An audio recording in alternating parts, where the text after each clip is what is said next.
कराची के इलाके क्लिफ्टन में डॉक्टर आकाश कत्ल के मुल्जिमान के अपने साथियों की फायरिंग से हलाकत का मुकदमा थाना SIU में दर्ज कर लिया गया।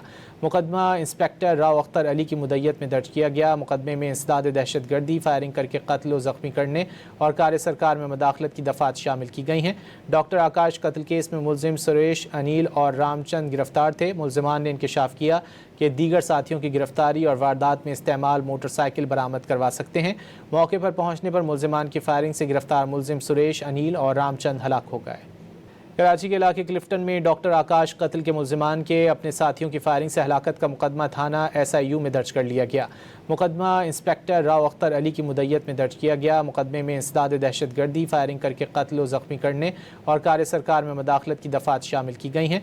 डॉक्टर आकाश कत्ल केस में मुलजिम सुरेश, अनिल और रामचंद गिरफ्तार थे। मुल्जिमान ने इंकशाफ किया कि दीगर साथियों की गिरफ्तारी और वारदात में इस्तेमाल मोटरसाइकिल बरामद करवा सकते हैं। मौके पर पहुंचने पर मुल्जिमान की फायरिंग से गिरफ्तार मुलजिम सुरेश, अनिल और रामचंद हलाक हो गए।